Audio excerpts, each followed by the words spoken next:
37페이지.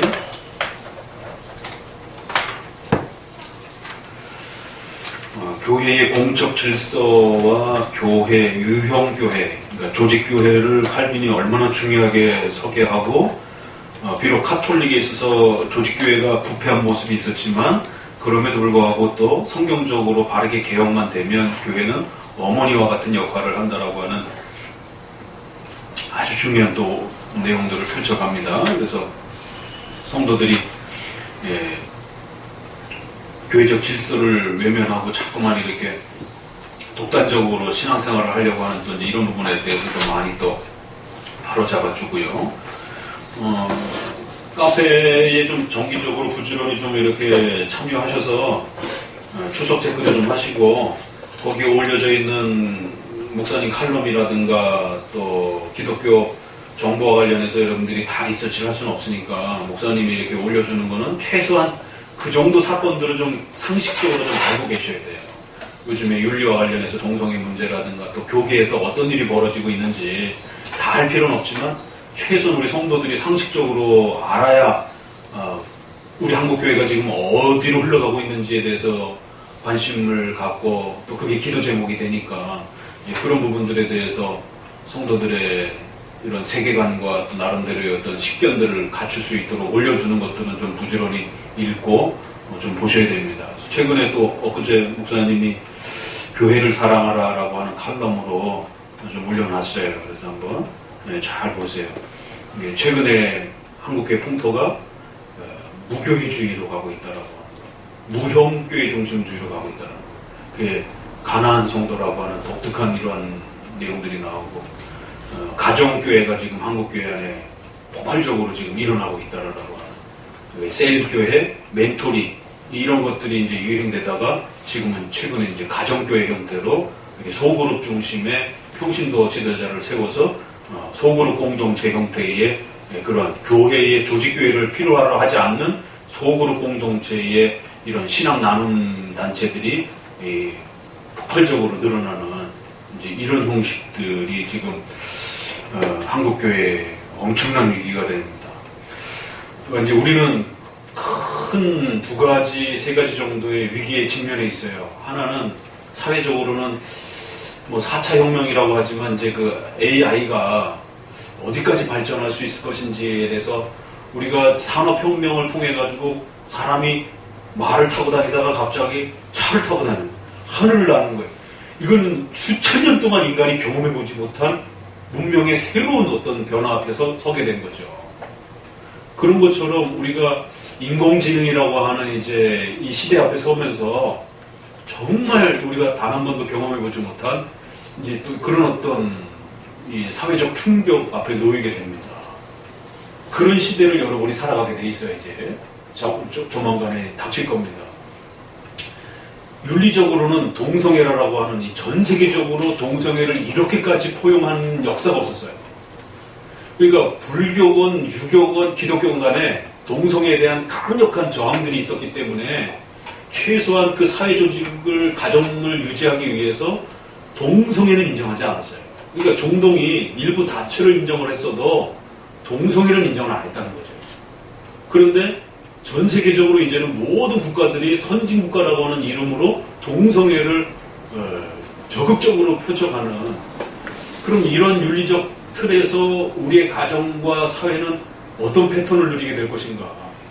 이거 우리가 전혀 인류 역사가 경험해보지 못한 이제 그런 이 풍랑을 맛보게 되는 거예요.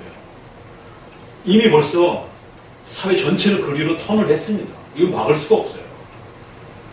늘 조금 늦추는 이제 방식인 것이지, 전 세계가 다 동성애를 지금 인정하고 있는 풍토에서 한국에서 막으니까 이런 참 별난 나라가 있다, 이런 식의 이제 세계 무슨 그런 그 모임에 가서 보면 이제 한국을 그런 식으로 보고 있잖아요. 그러니까 이제 한국도 점점 더 동성애를 국가 정치 지도자들도 그렇고 이제 열어가는 이제 추세에 있는 것인데, 이게 이제 조만간에 다 문이 뚫릴 것입니다.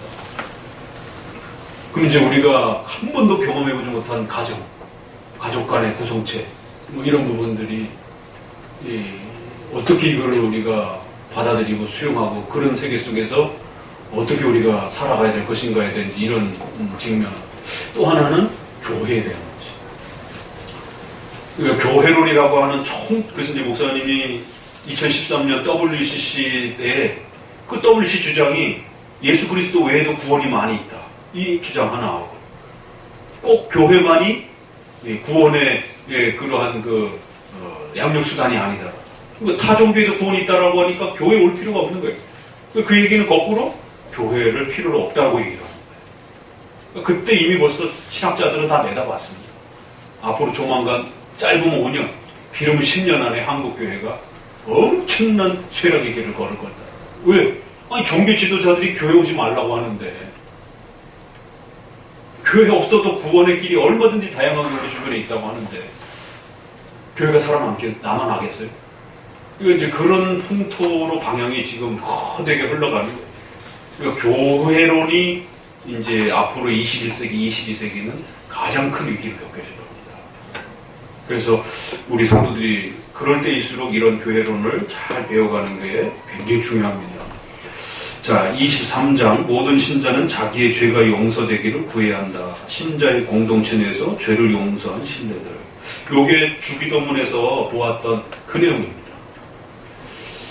교회는 성도들의 신앙의 양육을 위해서도 필요하고 더 나아가서 성도들의 성화와 관련해서 성도들의 자신들의 죄의 문제를 해결하는 아주 중요한 신앙의 수단이 된다는 거예요. 성도는 자기 스스로 모든 죄를 해결하지 못한다는 겁니다. 다 큰 어른을 누가 그 사람한테 쓴소리하고 그 성도의 습관적인 그런 죄들을 갖다가 바로 잡아주고 누가 그럽니까? 대통령이나 이런 권세 있는 사람들 갖다가 당신 잘못했습니다라고 어떻게 지적할 수가 있어요? 그거는 교회라고 하는 이 공동체의 질서 속에서만이 가능하다는 거예요. 그 세례 요한이 헤롯의 죄 지적하다가 목 잘려 나갔잖아요. 헤롯은 자기 죄를 누구로부터 지적받지 못하는 거예요. 그 권력의 힘 때문에. 교회라고 하는 강력한 질서가 세워지게 되면 권세 있는 사람들도 그 죄를 지적할 수 있다는 겁니다. 그러나 내가 말한 광신자들은 왕신자들이 있다는 교회 내의 구원의 유일한 닷을 빼앗았습니다. 그러므로 우리는 이 의해한 견해에 대항하도록 양심의 무장을 더욱 튼튼히 해야 된다. 광신자들과 이런 자들이 이런 질서들을 무너뜨리면서 성도들은 점점 더 구원의 이 소중한 이런 유익과 혜택들을 잃어버리게 되었다는 거예요. 이 노바티아누스, 이게 이제 초대교회 때 어거스틴을 전후로 해서 싸웠던 사람, 도나티스트파라고도 하고 또 노바티안도 있는데 이게 아주 순결한 교회 성도들만을 가지고 독립해서 신앙생활을 하려고 하는 기도원 운동 비슷한 거죠. 수도원 운동 비슷한. 아주 교회를 더 지나치게 교회를 성결하게, 엄격하게, 성결하게 유지하려고 하나. 그래서 권징이 굉장히 날카롭고 모든 조그만 죄를 저도 다 이제 내쫓으려고 하는 이제 이런 엄격파적 교회죠. 일부의 제세례파들도 이와 같은 광증에 빠졌다. 이 미친 사람들이라는 거예요. 광증. 광신자들이라는 거예요. 도대체 뭐 때문에 그런가? 38페이지로 넘어오셔서 세례를 받은 후에 떨어져 나간 사람이 있으면 그들은 하나님의 냉혹한 심판을 받을 수 밖에 다른 방도가 없다고 한다. 요컨대 그들은 은혜를 받은 후에 타락한 사람들은 용서받을 소망이 없다고 하며 처음 중생했을 때 받은 용서 외에 다른 용서를 용납하지 않는다. 그래서 죄를 갖다가, 회개를 갖다가 등급화시켜버린다. 그래서 세례 전과 후를 나누고, 그래서 세례 전은 용서가 가능하지만 세례받은 이후에는 용서가 불가능하다. 이거 어디서 많이 들어봤습니까? 이게 전형적인 카톨릭의 죄관이에요. 그래서 카톨릭에 다닌 사람들이 세례를 죽을 때 받으려고 해요. 왜냐면 세례받기 전에는 용서가 가볍게 용서가 되어지는데 세례받은 이후에는 용서가 안 되니까. 그래서 세례받은 이후에 짓는 죄들은 큰 죄, 소죄가 나눠지는 거예요. 대죄와 소죄, 죄를 등급으로 나누는 거예요. 대죄, 소죄. 우리는 그 죄의 비중을 인정해요. 영향력과 파급면에 있어서 그 비중이 있어요. 그렇죠? 그건 인정합니다. 그렇지만 어떤 죄의 종류가 큰 죄, 작은 죄가 있는 건 부정합니다. 그 우리 찬송가에 우리의 큰 죄를 사하여 주옵시고 이런 찬송도 있어요. 그게 전형적인 가톨릭 죄관이에요. 그게. 그러면 세례 이후의 죄는 어떻게 용서받는지 아세요? 가톨릭에서? 이 큰 죄들을 용서받는 방법. 그 고해성사. 왜? 고해성사는 절대적으로 신부만이 용서할 수 있기 때문에. 그러니까 결론은 기승전 신부예요. 뭘 해도 기승전 신부예요.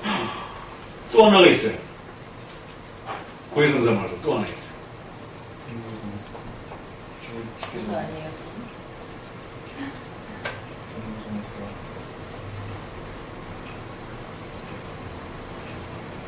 중부성사는 그냥 죽을 때 저거 해주는 거고, 죽기 전에 용서를 받으려면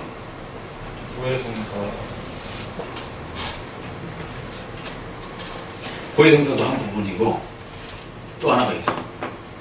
가톨릭 하면 제일 먼저 떠오르는 게 뭐예요?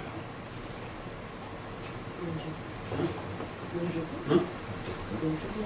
그건 그 고해성사와 죄로는 뭐 죄와 관련된 다 그런 부분이 있고, 가톨릭 하면 떠오르는 게 미사. 가톨릭 성찬도. 그 가톨릭 하면 로마 교황, 그 다음에 마리아 숭배, 미사, 우상 숭배, 그 다음에 면제고나 이런 고해 성사를 통한 죄론. 그러니까 미사가 바로 세례 후에 큰 죄를 용서받는 도구가 되는 거예요. 그럼 미사에서 그 떡을 이 진짜 예수님의 살로 누가 바꿔요? 신부가 바꿔요. 그러니까 기승전 또 신부예요. 그러니까 신부가 없으면 가톨릭은 존재할 수가 없어요. 예수님의 살도 신부가 만들어줘. 그래 그 예수님의 살을 먹어야 미사에 참여해야 용서를 받는 거예요. 또 개인적으로는 신부에게 찾아가서 고해 성사를 해야 또 용서를 받는 거예요. 세례 이후에 나타나는 큰 죄들을. 그러니까 신부의 권한이 절대로.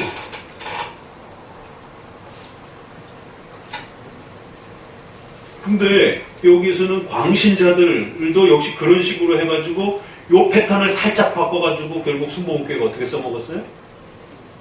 성령 세례라고 하는 걸 만들어내가지고 1등급 신자와 2등급 신자를 이렇게 나눠나갔고 결국 세례받은 신자와 또 세례 이후에 성령의 초자연적인 방언이라든가 신비 체험을 통해서 제2의 성령 체험을 해야 된다라고 합니다.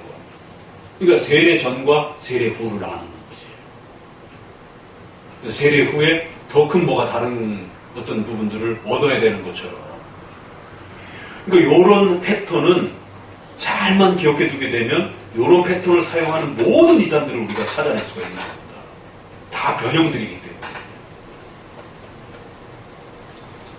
자, 또 조금 읽어보시게 되면 첫째, 셋째 달라고 읽어봅시다. 첫째, 같이 읽습니다. 주의 명령에 따라 성도들은 매일 우리 죄를 사하여 주시라고 그러니까 우리는 얼마든지 하나님 앞에 우리가 잘못한 것에 대해서 죄를 고백하고 용서받을 수 있다는 것이. 이런 식으로 이렇게 나눠놓으면 안 된다는 거예요. 24장. 옛 언약하에서 죄 많은 신자들에게 베푸신 하나님의 풍성한 은혜, 율법. 그러니까 지금 우리가 죄에 대한 어떤 용서를 소개받는데 이거는 죄론에 해당이 되는 거잖아요. 인간론. 근데 이걸 왜 교회론에서 소개하냔 말이에요. 그러니까 성도들의 죄에 대한 고백과 이런 부분들이 교회론하고 아주 이렇게 밀접하게 연결된다. 그러니까 그거를 교황이나 신부처럼 지나치게 어떤 외형에다 뭐 이렇게 맞춰도 안 되는 거고, 그렇다고 성도가 교회 필요 없이 그냥 나 혼자 그냥 죄 고백하고 말겠다, 이것도 또 문제가 있다는 거예요. 그러면서 교회를 필요 없는 것처럼 이렇게 이야기하면 안 된다는 거예요. 그 중요한 조화를 이루어야 된다는 거예요. 내 개인적인 죄는 내가 하나님 앞에 고백하면서 용서를 받지만, 그럼에도 불구하고 우리 죄를 컨트롤하고 우리 죄를 이렇게 훈련받기 위해서는, 죄를 억제하도록 견제를 받기 위해서는 교회라고 하는 이 질서 속에서 성찬 중지라고 하는 하나님 앞에 하나님을 만나는 이 중요한 기독교의 잔치로부터 쫓겨날 수 있다라고 하는 영적인 이 은혜의 자리로부터 쫓겨난다라고 하는 이 무서운 징계를 성도들한테 경고하는 거예요. 당신 자꾸 그렇게 거역하고 그러면 성찬 중지시키겠습니다. 일반 사람들은, 일반 형벌은 감옥에 보내겠습니다. 이게 제일 무서운 벌이에요. 교회에 보내 가장 무서운 벌은 당신 그러면 자꾸 그러시면 성찬 금지시키겠습니다. 이게 제일 큰 벌입니다. 왜? 성찬은 그리스도와 하나가 되고 하나님의 백성으로서 참여하는 자리입니다. 거기서 쫓아낼 수 있는다라고 하는 그런 이제 경고를 주는 것입니다. 교회로부터 그 죄에 대한 강력한 경고를 받는 거예요. 그러면 억제가 된다는 거죠. 개인적으로 성도들이. 그러니까 그러한 효과가 분명히 교회를 통해서 주어진다는 거예요. 그러니까 카톨릭처럼 그 죄를 기승전 신부로 해가지고 결정적 권한을 신부가 다 휘두르는 그런 건 아니라 할지라도 교회의 외적 질서가 잘 세워지면 얼마든지 성도들을 성화에 있어서 성도들의 죄를 이렇게 훈련시키는, 죄로부터 멀어지도록 하는, 그런 죄를 짓지 못하도록 견제시키는 억제 역할을 하는 아주 중요한 수단이 된다는 겁니다. 그래서 교회론에서 지금 죄 용서된 부분들이 나오는 거예요. 그 구약에도 보면 하나님의 풍성한 은혜들이 소개가 된다 이러면서 39페이지 보면 창세기 37장에 시므온 레이 그 불법적인 복수를 자기 누이가 강간당했다고 해가지고 세겜 사람들 갖다가 할례 시켜놓거나, 남자가 할례를 해놓으면 오늘날도 의료 혜택을 통해 갖고 포경 수술을 해도 잘 못 움직이는데 일주일 이상은 거의 이렇게 활동을 하기도 힘든데, 옛날에는 이런 약도 없고 수술 도구도 미약하고 항생제도 없던 시절에 할례를 행하면 남자 죽습니다. 잘못하면 출혈로.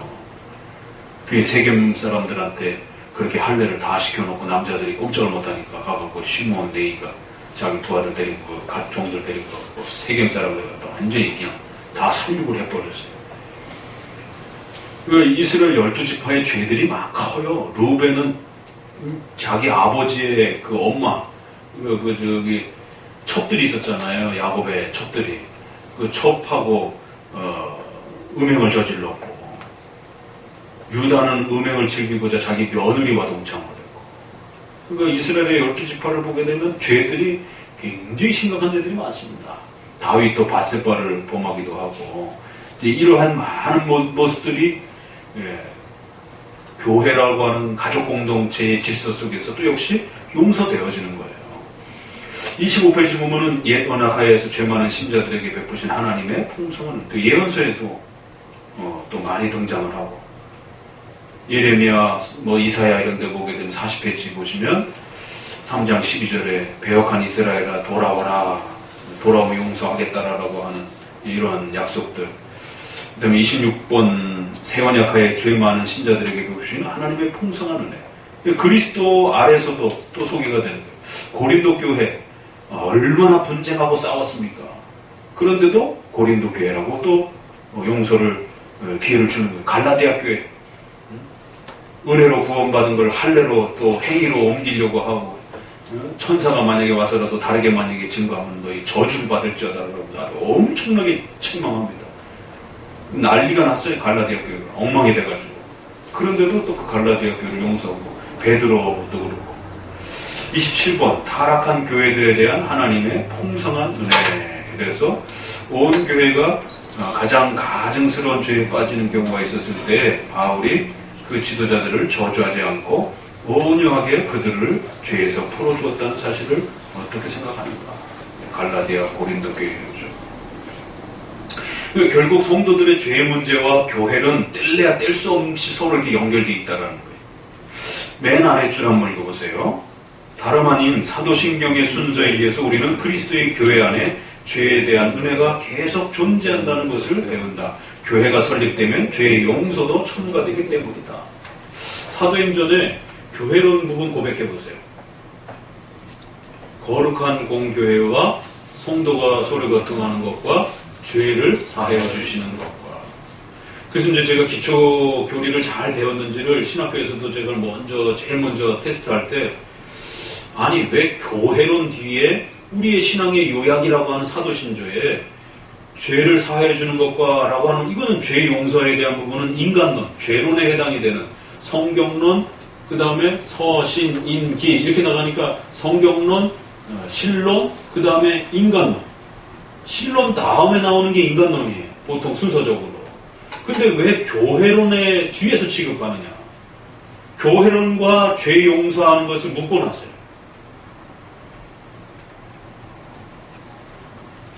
대답 잘 못해요. 이거 이 기독교 기초교리는 너무 공부들을 안 해가지고.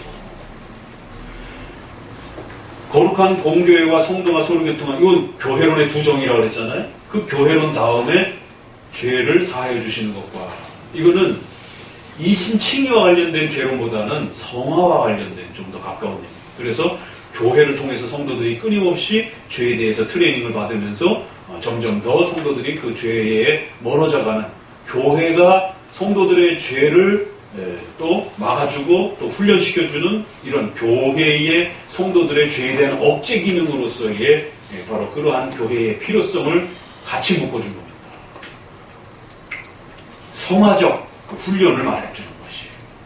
그래서 교회를 통해서 끊임없이 성도들이 죄에 대해서 책망받고, 설교를 통해서 책망받고, 또 권징이라는 질서를 통해서 책망받고, 또 성찬이라고 하는 이런 강력한 또 이런 도구 앞에서 우리가 죄에 짓지 않기 위해서, 성찬에 참여하기 위해서 죄를 안 지으려고 애를 쓰고 노력하는 거예요.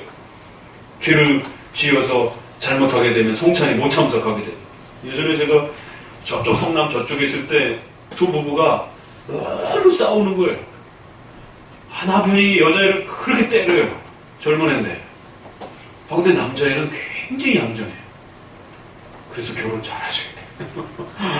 이 남자의 3대 저거를 조심하셔야 됩니다.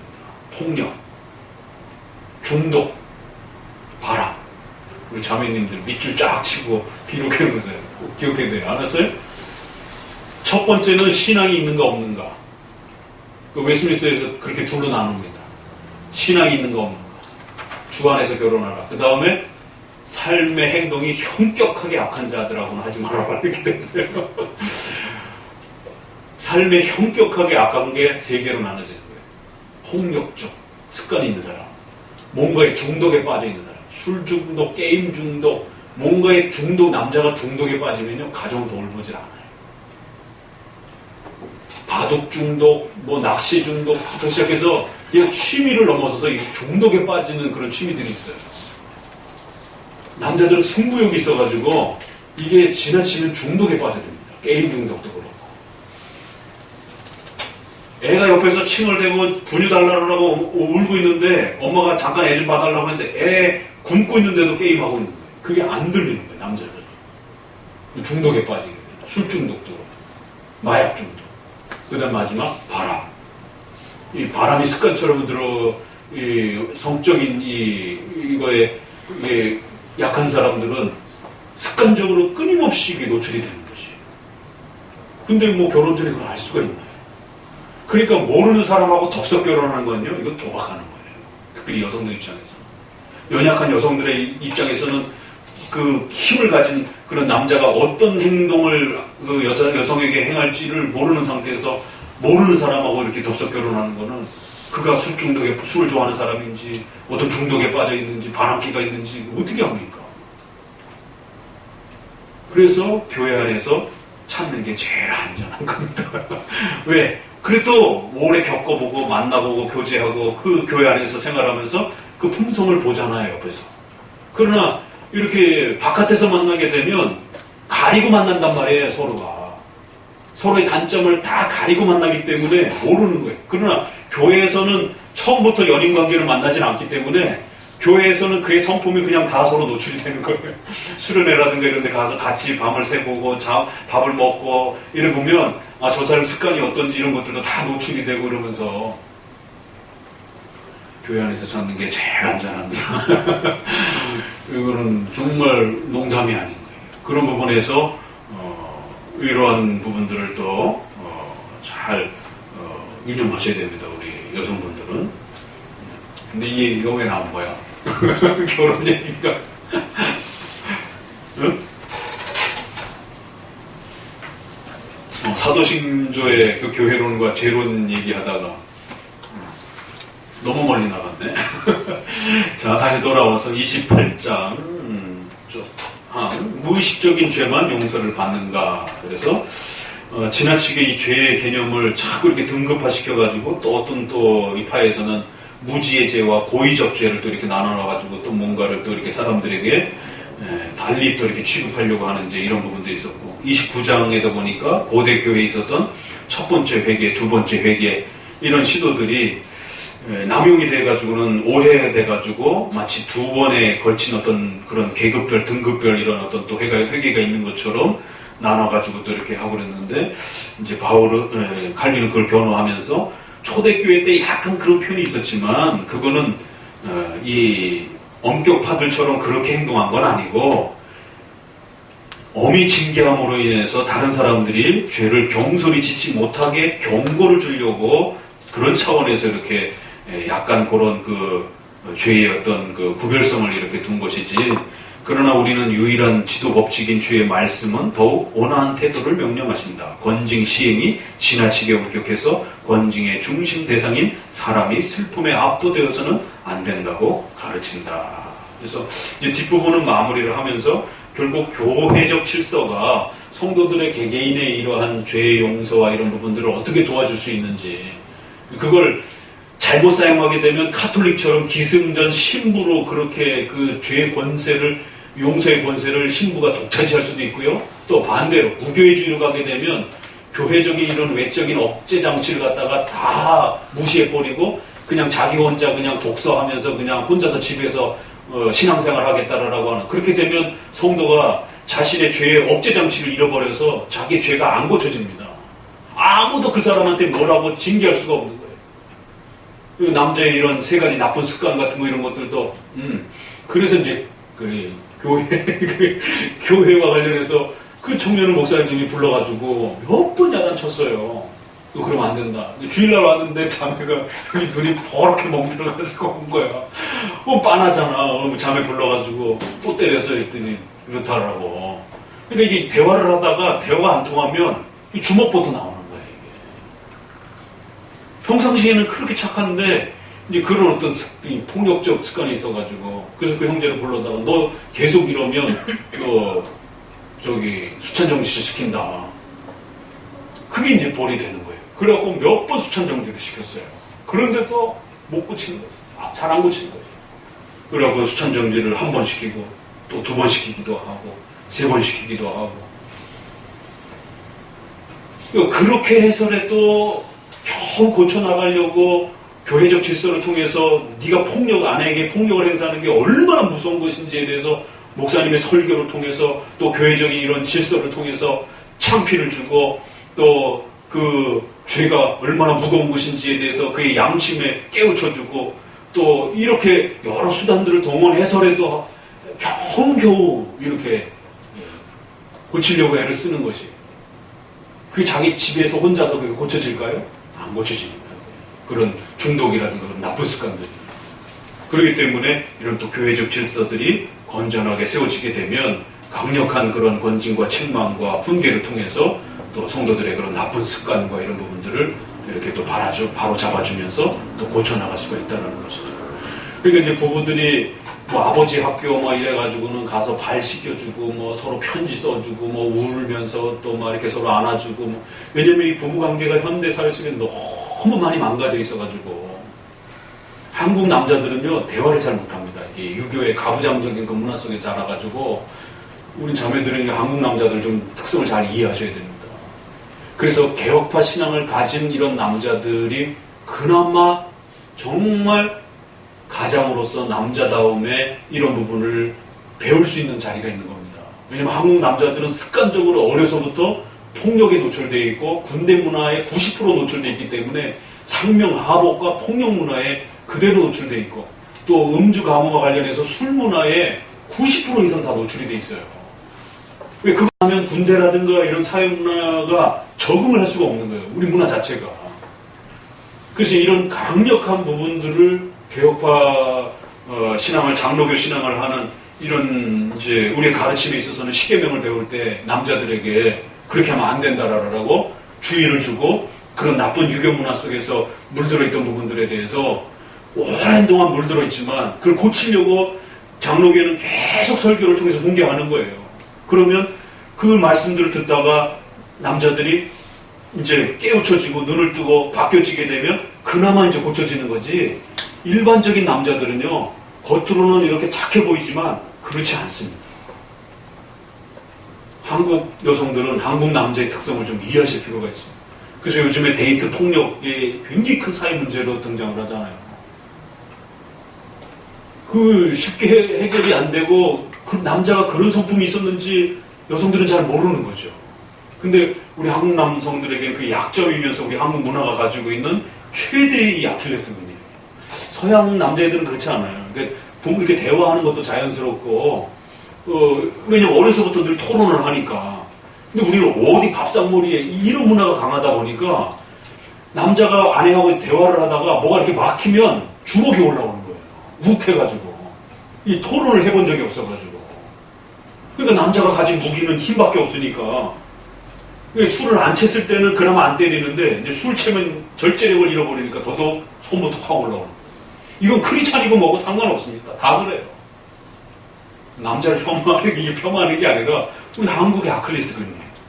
그 장로교회, 우리 개혁교회 우리 남자 성도들에게는 목사님이 그래서 설교 중에 십계명 가르칠 때 반복적으로 끊임없이 5계명을 통해서 남녀 평등의 원리를 가르치고, 남자가 가정에서 머리이기도 하지만 일상적인 부분에서는 반드시 아내랑 의논하면서 평등성을 가지고 남자와 여자의 그런 인격적 평등성이 무엇인지에 대해서 끊임없이 가르친단 말이에요. 그래서 대화하라라고 가르치고, 대화해서 결정하라라고 말해주고, 그러면서 또 그걸 이런 폭력적 습관들에 대해서 이런 권징과 이런 수찬과 여러 이런 질서들을 통해서 또 이렇게 바로잡아 주려고 이렇게 또 징계하고 책망하고, 이렇게 해서 그 남자를 고쳐가고 만들어주지 않으면 우리 한국 남성들은 그대로 노출되어 있어요. 이게 쉬운 게 아닙니다. 그래서 정말 우리 이 개혁교회, 장로교회 안에서 잘 어려서부터 말씀을 듣고 배우고 훈련되어지는 이런 남자들이 정말 멋있는 남자로서 이렇게 성장해 갈 수 있는 거지. 우리 현우 형들을 좀 앞으로 지켜가야 돼. 그래서 어려서부터 이런 개혁신앙과 소유리 문답을 잘 배웠던 사람들이 아내하고 정말 이렇게 대화할 수 있는가, 또 폭력을 절제할 수 있는가, 술에 대해서 이렇게 절제할 수 있는가, 중독에 대한 이런 부분들을 이렇게 절제할 수 있는가. 이제 우리 아이들 같은 경우도 제일 무서운 벌은 회초리가 아니라 아버지가 앉혀놓고 한 3시간 문개하는. 그래서 이제 그걸 제일 무서워해요. 그래서 한두 대 맞고 말지 이제 막 네가 짐승이냐? 때리라고 그러게. 아주 어렸을 때는 회초리도 들어야 되지만 이제 중학생 정도 올라가게 되면 회초리를 들어서 이걸 바로잡으면 안 됩니다. 짐승이 아니기 때문에 이성적으로 이해해서 깨닫고 고칠 수 있도록 회초리를 가하게 되면 억압해갖고 고치는 거잖아요. 자기 스스로 고치는 게 아니란 말이에요. 그래서 부모가 부지런히 토론하고 대화하고, 대화는 아니지만 대화 같은 또 훈계도 하고 그러면서 아이들이 이게 부모하고 끊임없이 토론을 통해서 뭔가 이 잘못을 바로잡는 이런 또 문제를 해결하는 이런 부분에 대해서 개혁교회는 이게 습관적으로 이렇게 이게 세워지는 것이. 그리고 아버지가 잘못이 이런 부분이 있을 때 때리지 않는다라는 것에 대해서. 목사님 가정도요, 때리는 가정 굉장히 많습니다. 사모님이 맞는 가정도 많아요. 좀 창피스러운 이야기지만, 그 목사님 그 상담 이런데 상담 회사라든가 이런 데 보면 목사님 사모님들이 와서 상담하는 폭력 때문에 그런 경우도 많고. 그러니까 목사님이 때리지 않는다라는 거예요. 우리 아이들한테 물어보세요. 저한테 묻지 마. 뒤로 살짝.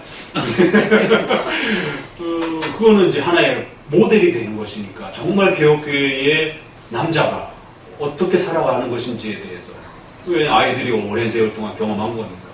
그래서 폭력적이지 않는지 이런 거를 저는 정직하게 우리 아이들이 있기 때문에 말할 수 있는 겁니다. 아내에 대해서도 그렇고 아이들에 대해서도 그렇고 폭력을 행사하지 않는 그런 부분에 대해서 정직하게 여러분에게 말할 수 있다는 거예요. 그러니까 이런 부분들이 우리 장로교회의 장점이라는 거예요. 그래서 부지런히 우리가 교회론을 통해서 우리 특별히 남자 성도들은 그게 힘이 장점이 될 수 있지만 그걸 악하게 사용하게 되면 아킬레스건이 되는, 잘못하면 그게 악의 남용이 되게 되면 또 여성과 아이들을 학대하는 무기가 된단 말이에요.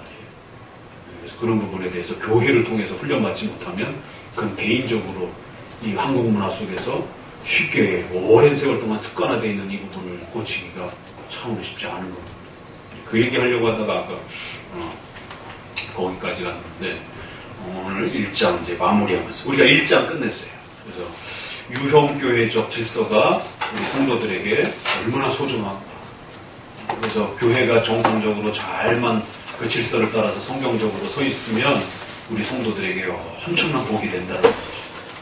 그래서 한편으로는 지나치게 율법주의적인 교회도 뭐 조심해야 되지만 그렇다고 교회 필요 없다라고 하면서 또 이런 무교회주의도 또 문제가 된다는 것이.